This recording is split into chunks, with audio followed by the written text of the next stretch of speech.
Bueno, ¿cómo están alumnos? Vamos a seguir con la clase. Esta va a ser la clase de reanudación del día martes que yo no pude dar por asuntos personales ahí a mi trabajo. Entonces, eh, le voy a grabar la clase. No sé qué pasa que no sale la imagen ahí, pero bueno, no es tanto que me vean el asunto es que quede grabado la clase y que después puedan estudiar. Vamos a seguir con la parte de, ¿cómo es? De estudios epidemiológicos que habíamos hablado de todo lo que eran los estudios. Teníamos que seguir por la parte de estudios analíticos experimentales, ¿no? Habíamos hablado de los observacionales, que tenían estudios de casos y control y estudios de cohortes. Ahora tenemos que seguir por los experimentales. Bueno, ahí le empezamos entonces. Los estudios experimentales también utilizan un grupo de comparación, pero a diferencia de los anteriores, el investigador participa activamente, especificando las condiciones del estudio a través de la selección de los grupos de tratamiento, la naturaleza de las intervenciones que se realicen y el manejo de los pacientes durante el seguimiento, y etc.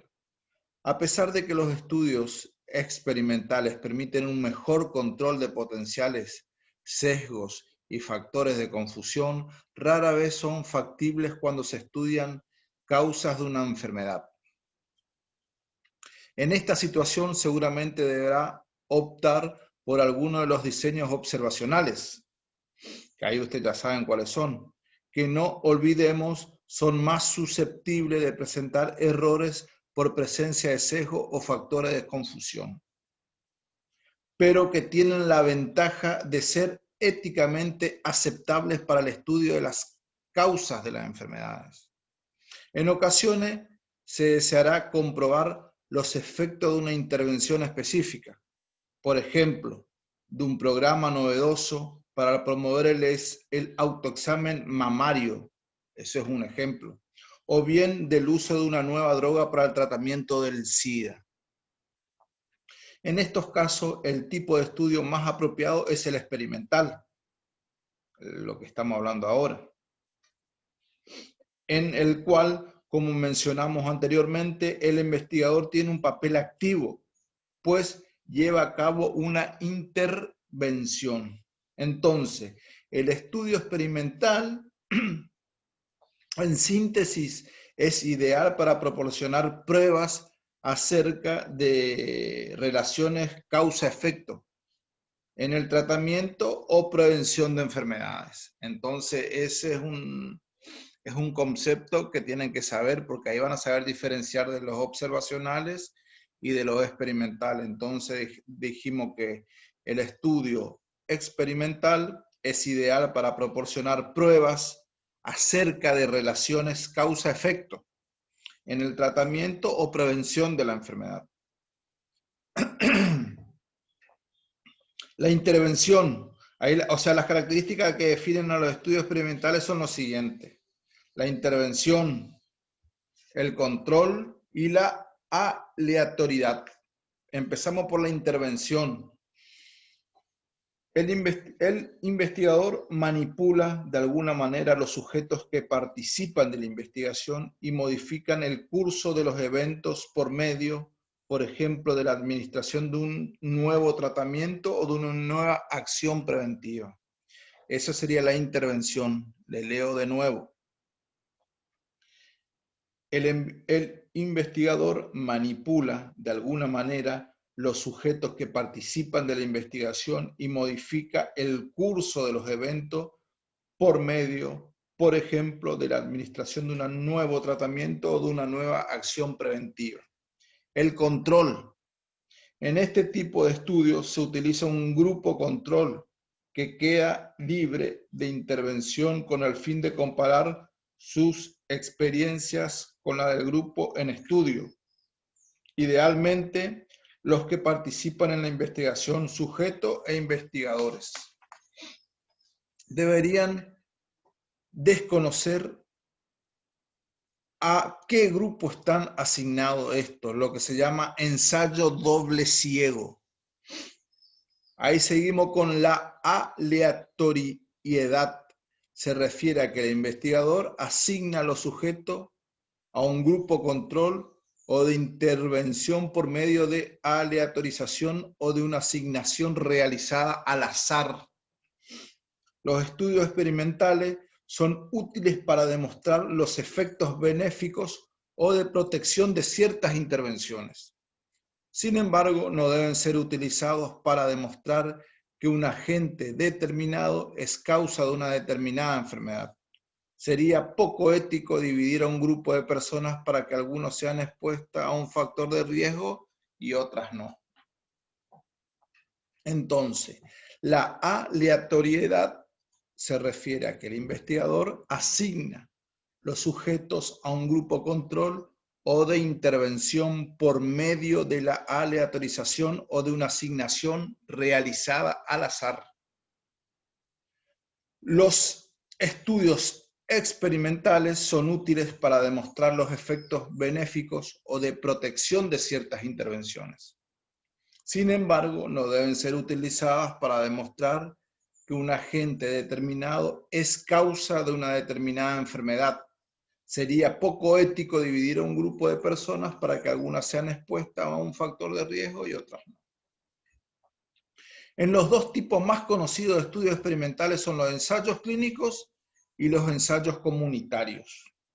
Los ensayos clínicos se realizan sobre un grupo de individuos en el que se valora el resultado de la intervención en cada uno de los individuos de esa población. Pueden ser terapéuticos o preventivos, como se dijo. Terapéutico quiere decir tratamiento.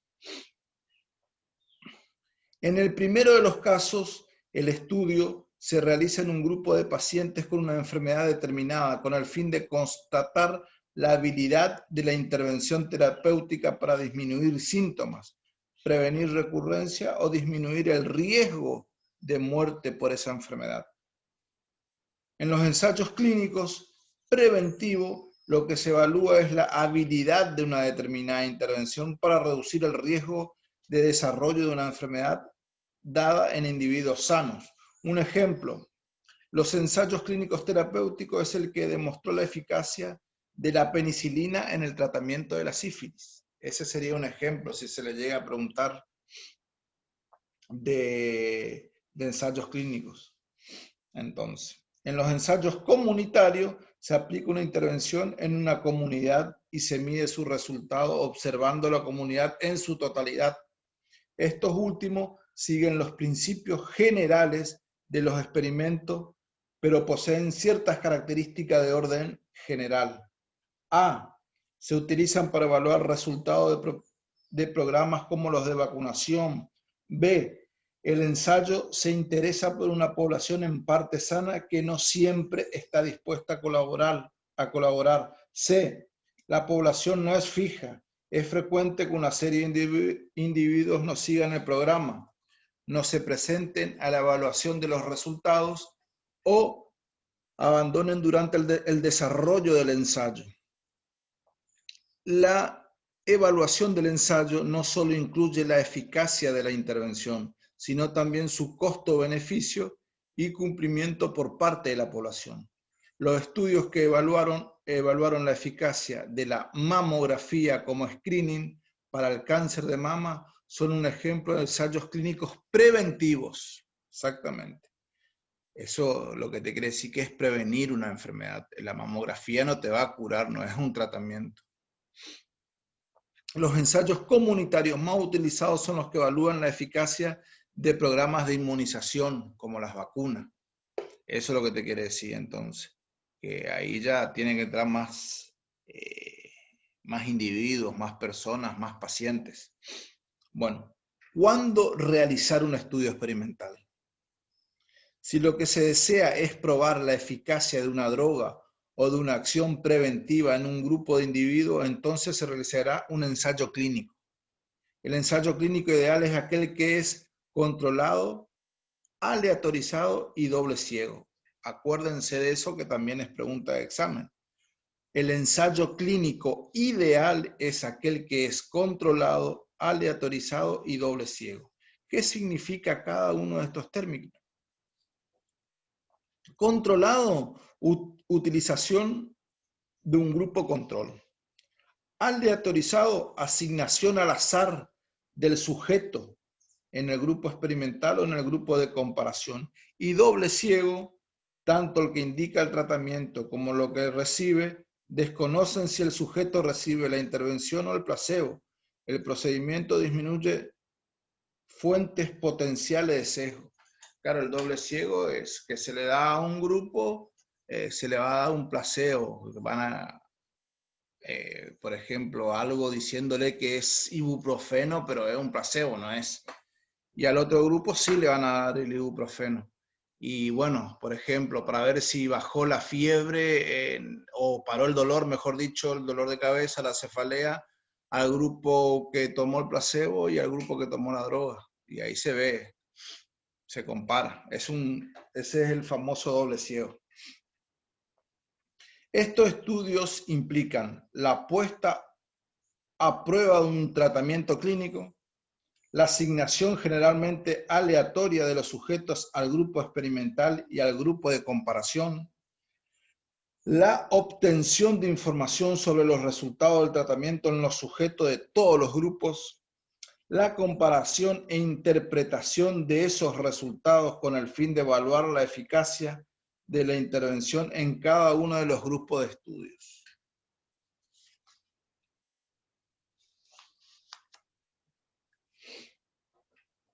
Bueno, ahora vamos a hablar de las ventajas y limitaciones de los estudios experimentales.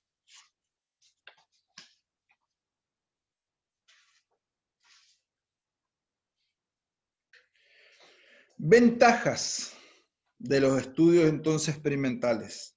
Permite que el investigador controle todas las etapas del estudio utilizando la asignación aleatoria y doble ciego. Así se reduce al mínimo la presencia de errores sistemáticos. Alta validez interna. Esa es una ventaja.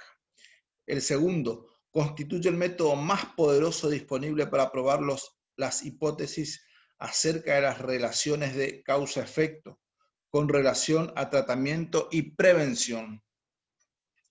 Otra ventaja, permiten identificar medidas de prevención y determinar la eficacia de una intervención. Limitaciones. Debido a la rigurosidad extrema en la que se realizan estos tipos de estudios, fundamentalmente los ensayos clínicos, sus resultados a menudo no pueden extrapolarse a la vida real, en la que no existen todas las restricciones creadas para la investigación. Este hecho disminuye la validez externa de este tipo de estudios. Otro, su aplicación se encuentra limitada por cuestiones éticas y morales. La máxima limitación debido a esta razón se encuentra en el estudio de las causas de las enfermedades, en las que deben optarse por un estudio observacional. Y otra limitación es que son costosas y habitualmente de larga duración.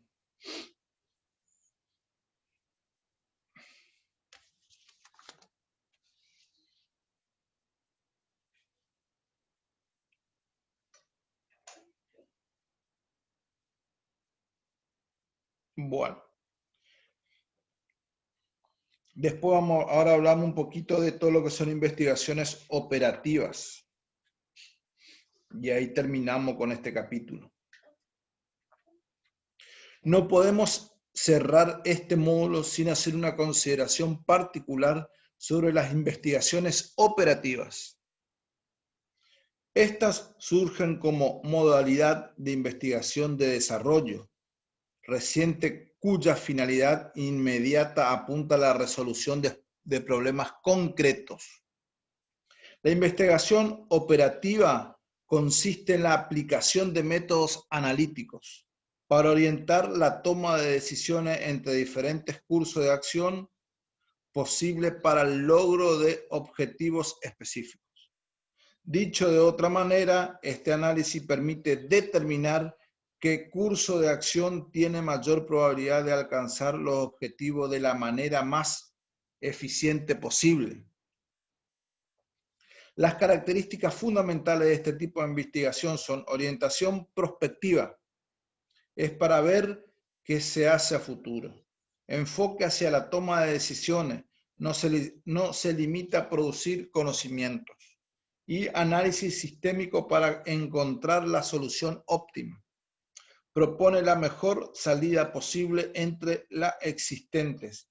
Esta modalidad de investigación es conducida a través de una serie de pasos que consiste en análisis del problema en cuestión y desarrollo de las soluciones posibles.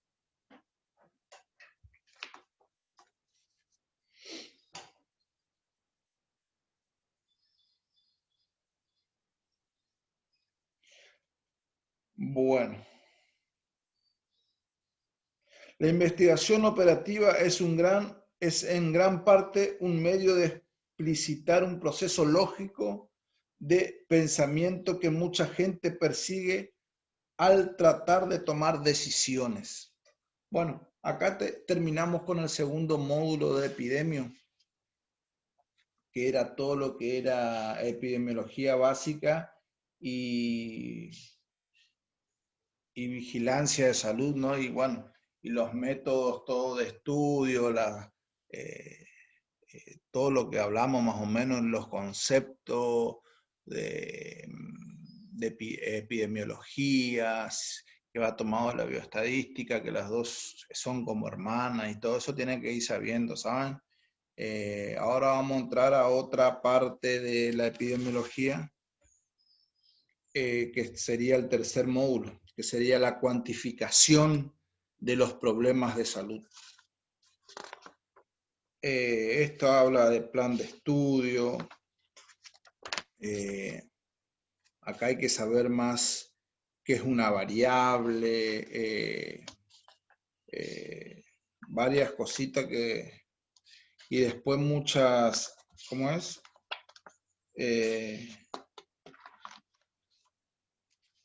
Todo lo que es, ¿cómo es? ¿Qué significa cada palabra de que fuimos hablando? Eso también es muy importante. ¿Qué significa una enfermedad transmisible? ¿Qué significa una enfermedad infecciosa? ¿Qué significa epidemiología analítica? ¿Qué significa escala, estandarización, estudios descriptivos, estudios analíticos?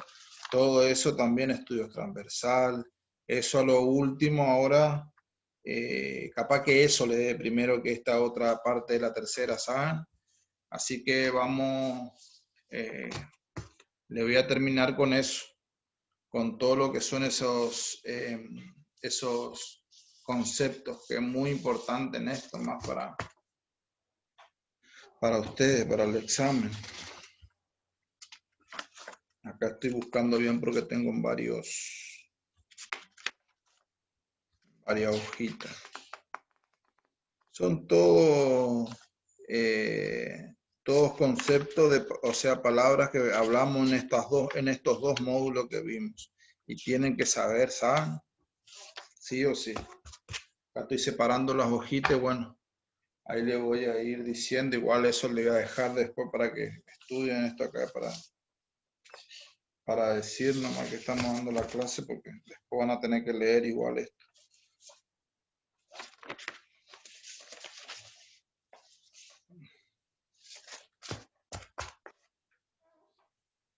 Bueno, vamos a empezar entonces con algunos conceptos de concepto que hablamos en los dos módulos, o sea, enfermedad infecciosa.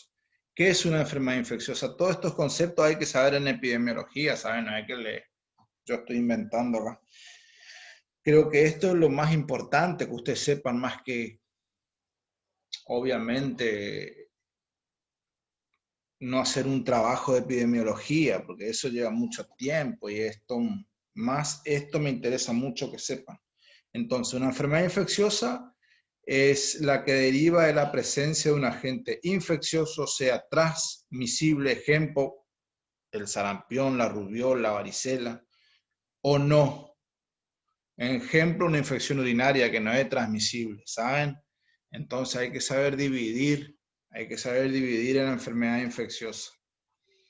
Es la que deriva de la presencia de un agente infeccioso, sea transmisible o no. Transmisible, o sea, contagioso, ¿cómo? Entonces, el sarampión, la rubiola, esos son transmisibles.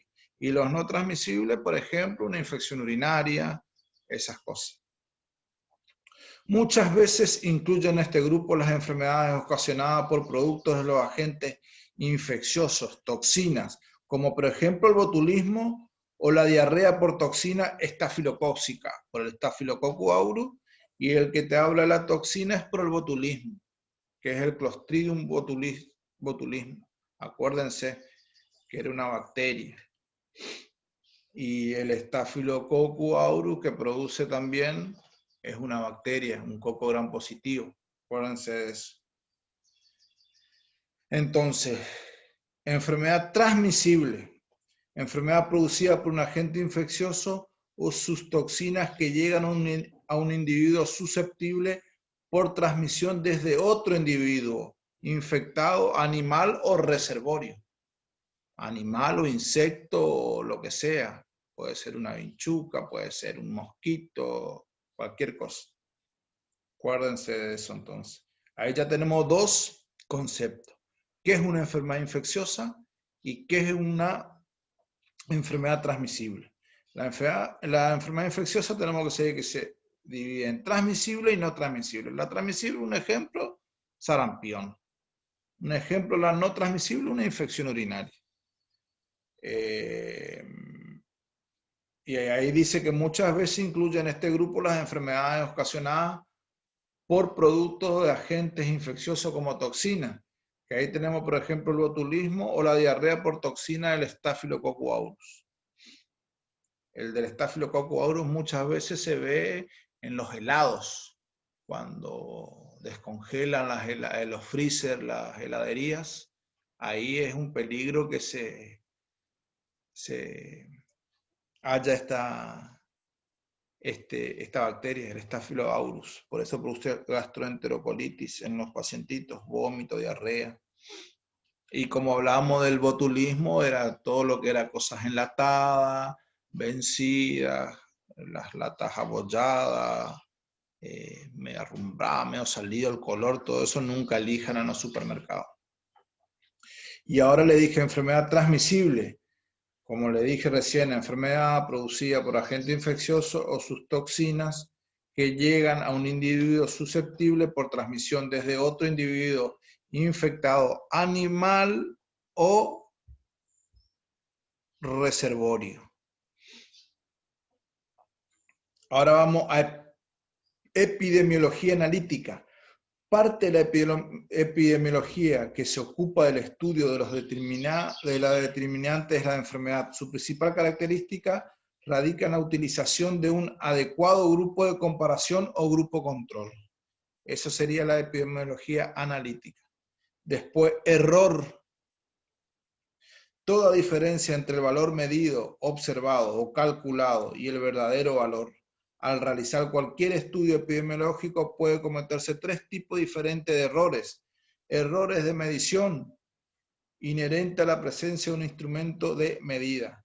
Error sistémico, también llamado sesgo, que se describirá en el siguiente apartado, caracterizado por ocurrir, bueno, no importa, hablamos ya de sesgo. Ahí tenemos error aleatorio, el error por azar característicamente sobreviene al realizar mediciones en una sola porción muestra de la población de estudio, también llamada población diana. Recibe también el nombre de error muestral. Después tenemos escala, aparato o sistema empleado en la medición de porciones iguales. Después tenemos estandarización, técnica empleada para remover efectos de diferencia de estructuras de edad u otros factores de confusión. Cuando se comparan poblaciones, existen dos métodos, el directo y el indirecto, cuyo detalle escapan a este curso. Estudios descriptivos, estudios que describen la distribución de frecuencia de las variables de tiempo, lugar y persona, asociado a un evento dado. Permiten generar hipótesis, pero no probarlas.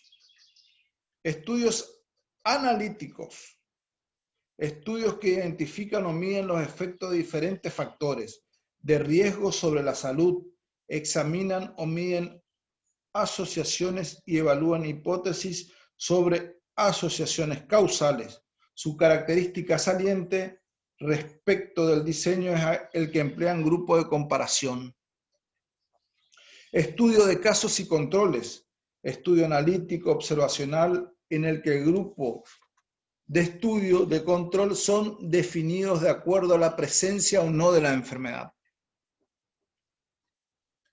Estudio de cohorte, estudio analítico observacional en el que el grupo de estudio y el grupo control son definidos de acuerdo a la presencia o no de un factor de exposición.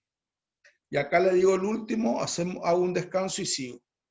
Estudio longitudinal, estudio que permite investigar la dinámica de una variable o de un fenómeno de salud a través del tiempo. No se preocupen que esto, como le dije, le voy a dejar esta semana en la librería, ¿saben?